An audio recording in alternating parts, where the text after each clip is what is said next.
this is Russ. Yeah, I'm back out on the road again. What am I riding? I am riding the Velotric Nomad 2.0. Yeah, the Nomad 2. Yeah, this is not the 2X, okay? Now people have asked me, what is the difference between the two? Well, the 2X is a full suspension bike, has the front fork and the rear suspension, frame suspension, okay? The 2, which is what I'm riding, Nomad 2 has a suspension seat post. Yeah, I gotta pull off somewhere to show you that. Let me find a good spot here. Let's see. Nope, there's kids over there. We don't want to stop by that area. So let's move up a little bit here. I was hoping to go by where the park was, but oh well. Let's pull off over here. Put my seat post down, and let's get off the bike. Not seat post, a kickstand. Sorry. So here's their suspension seat post. It says RTQ SP5. I don't know what's what, but it looks a lot like the type that you would find on the Sun Tour seat post. Oh, let me show you the whole bike. This is the whole bike. Is that a good angle? Let's go around here. Maybe there's more sun this way. Maybe you can see better. I don't know. Let's get back on. Now here's the thing I find. A lot of bikes that have a step-through type design, like this one and many others, if you have a water bottle, let me show you. If you have a water bottle right here, okay, and you hop off of the bike, this water bottle kind of gets in your way, especially if you have a little tummy like me. So it's not as convenient that way, right? But let's see, maybe that's a good angle for you. But at least it's a place you can put your bottle, right? Now I could lower it a little bit because there is a lower one, but the problem with doing that is then the step through height changes because you can't step through it because then the bottle's in the way. Then you got to step over the top of the bottle, right? Yeah, I don't know what the good solution to that would be. Well, I know what a solution could be. What I used to always do is I would take the water bottle cage that I would buy separately, of course, and then I would just zip tie it to the rear rack. Yeah, I'll just find a good spot for it and zip tie it to the rear rack. Then the water bottle cage is out of the way. The only problem with that is that then you got to reach behind you to get it. So, so it's a matter of, do you want to reach behind you, or are you okay with that bottle being in the way when you hop off the bike? Let's turn here. Yeah, little things, Nothing's perfect, unfortunately. So yeah, it's been a while since I've ridden the Velotric Nomad 2. So I figure I better take it out, give it a little bit of ride time. Now this one, similar to the Himiway that I just recently reviewed, only has a 15 amp hour type battery. I wish they had longer batteries, but then they would be heavier and the down tube would be fatter. I don't know. Put a comment. What do you think? Is it better to have that 20 amp hour battery with an added weight to it and a thicker down tube, or is it better to just put it at 15 amp hours? I mean, if you don't travel long distances, super long distances that is, and if you pedal all the time and you have a lower pedal assist, I guess it really doesn't matter that much unless you feel that you're going to go even farther, right? Yeah, put a comment. Let me know what you guys think about that. Should all e-bikes come with 20 amp hour batteries? Now, obviously, some can't. If its design is to be as stealthy as possible, as lightweight as possible, then obviously then you wouldn't want it. But in general, okay, would you prefer a 20 amp hour battery bike and are okay with the fact that it might be a heavier bike, cost you a little bit more, or would you rather have a 15 amp hour? Okay, let's go one further. 20 amp hour battery on something like this Nomad 2.0. Turn it into a 20 amp hour battery down tube and battery, or full suspension. I mean, ultimately, if you think about it, to get the 20 amp hour battery, you will have to pay more for it, right? So would you rather pay more for the battery, or would you rather pay more for the full suspension? Think about it, put a comment. Here's my thought on it. I'd rather get the larger battery and stay with this suspension seat post. Yeah, in general, I think you get a little bit more for your money that way. Yeah, you can get some distance. You don't have the range anxiety, right? You get suspension through the suspension seat post. That's just my thought. Let me know what you think about it.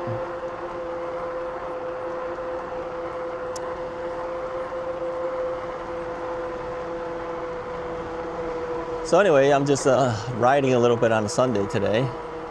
I figured weather wasn't so bad. Maybe I should take the bikes out.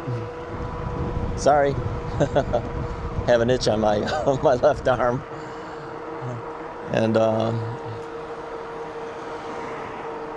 so I'm thinking,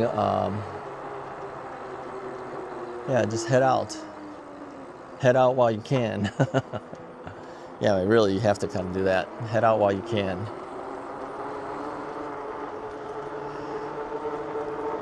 Let's check the gears on this thing. Okay. There we go. Make sure the gears are working well on it. And it seems to be the case. Let's move them all the way up there. Yep. Go down 1 to 7. Yep. Everything's working fine. Let's go with the pedal assist level 3. This is a torque sensor that I'm doing right now. So if I pedal harder, we are moving quicker. Yep, nice. It's working well. There's the guy with his Halloween stuff out again here. Let's turn this way.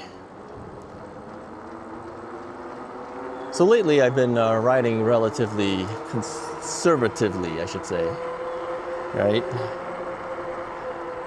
Yeah, trying to stay within our laws in our area, although technically I'm breaking it right now by 1 mile an hour. Well, here's the thing, okay? A lot of the bikes sometimes aren't exactly what it is in reality, so when it says 21, it may actually be 20, who knows? I don't think anyone's going to stop you for 1 or 2 miles over the speed limit. I really don't. And my norm seems to be around 22 miles an hour on average. On no matter which bike I take, it's usually around that. That's where I usually hang most of the time anyway. Yeah, I think if you ride safely, you know, you seem to be a safe rider. You've got all your safety gear on. You do your best to try to be safe. They're not going to hassle you. No. They don't have time for this. It's more of a hassle for the police than it is to try to stop you. However, having said that, they will stop the kids. Yeah, they have got to get the kids in line. And it's pretty obvious as I'm looking at the various regulations from the different ordinances from the various cities in the general area around here. They're all really targeting the kids. Yeah. Most of them will tell you got to be at least 16 to ride an e-bike. I think that's a good idea. Yeah. I've seen the kids with the other types of bikes, and yeah, some of them are a little dangerous. It's not worth it for us to let them ride something like that. So yeah, no bikes for kids under 16. and they should go through some type of driver's education type of thing. That's really what they're saying in our area, at least.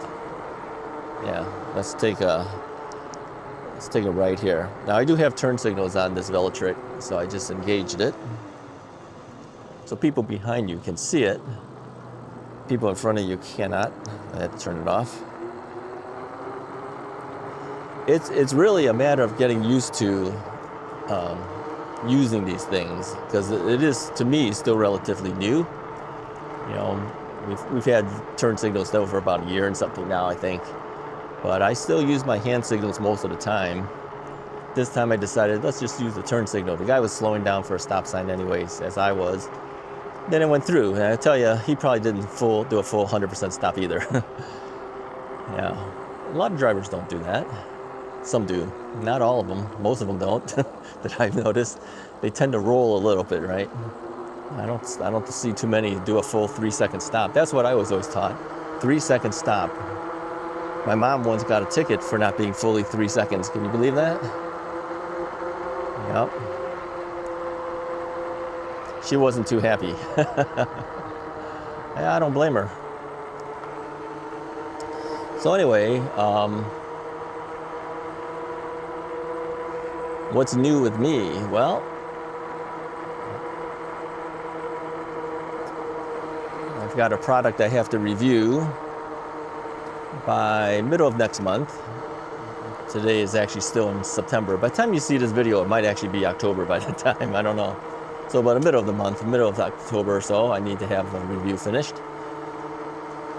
And then, other than that, I'm just waiting for the electric trike, the 750 watt trike 2 to come in. Don't know when that will come in. They're slowly rolling them out, and I think it could be based on colors. Some colors come in earlier than the other colors, I guess. I don't know. No idea. I know the order was placed because it came through. I saw it, but the shipping thing hasn't shown that it's shipped. So obviously, it's not coming anytime soon. But eventually, when that comes in, I'll have to deal with that one too. All right. We're going to take a left turn here. There's a bunch of cars, so we're going to have to stop here. Turn here, and let's see if this guy lets me through. Yes, he is. So I give him a little wave, let him know, thank you. Make my turn off the turn signal. It's a lot of steps now. Yeah, turn signal's nice, but it is an extra step. Yeah. Let's move our pedal assist to level 4, make it easier for myself. So it's upper 70s today. And I'm still wearing shorts. I have my yellow vest on. I've got my X-Needle helmet on. I've got the light on the X-Needle helmet. Yeah, I try to stay safe as I can. Got my gloves on. Always wear gloves. Yeah, if you fall, instinctively you're gonna stick your hand out. And if you do that, you're gonna scrape up all the skin off of your hand. You don't want to do that, okay? Get some gloves so that at least it pads it. I've fallen before, and believe me, the gloves really help. Yeah, don't forget your gloves. Gloves are the cheapest thing you can get. I'm telling you, get some gloves. By the way, for those who sometimes ask me, where do you get all your stuff? Yeah, sometimes if you want to see what I have on bikes, my recommendations for products, because over the years I've, put different products on. Go to russisright.com, and there's a posting on there. It'll redirect you to russisright.blogspot.com. There's a posting there that tells you all the Amazon links and all the eBike links and everything that I recommend. Or look at the description of any video, and usually those videos will have the various accessories. Now, I can't put everything on there. We're limited in terms of how many characters you can put on the description. So some of the stuff that's recommended is not on the description. So always check the russisright.com website. That'll be the more complete thing, right? But if you're too lazy to go there, always look at the description of the video. It might have the stuff that you're looking for. Mirrors, gloves, etc. You know, that kind of thing. All right, let's get a drink of water here because I'm kind of drying out.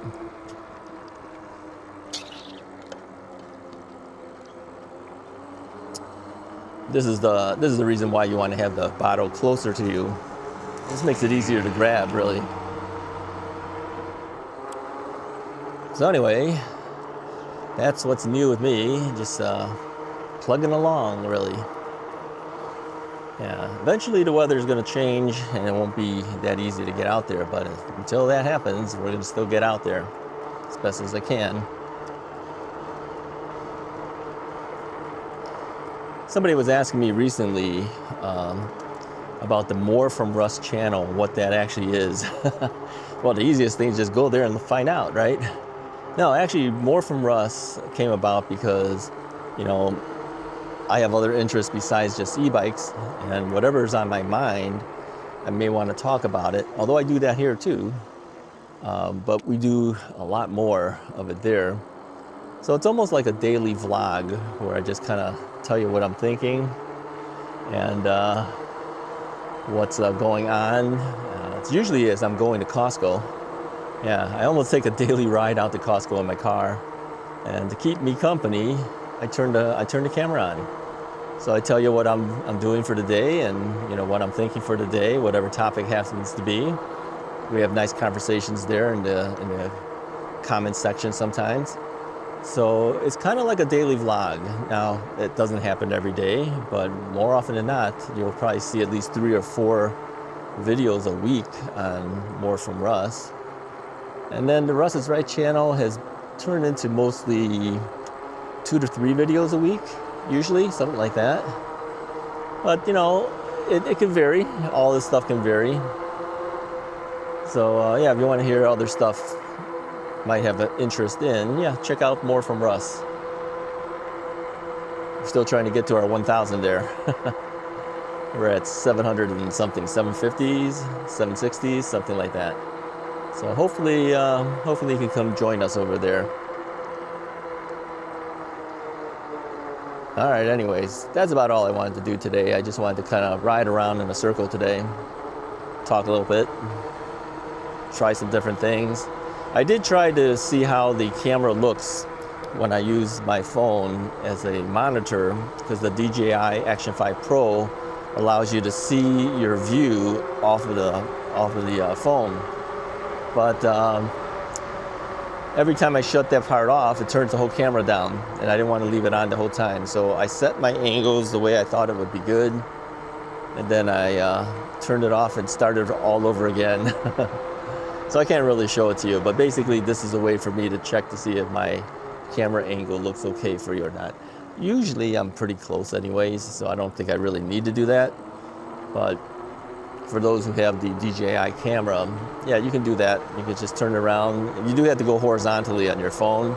Then you can see if your angle of your camera that's mounted on your chest looks okay. Yeah. All right, anyways, if you like this video, go ahead and hit the like button, hit the subscribe button if you haven't already done so. I hope you guys go over to the other channel and check it out. Talk to you guys next time.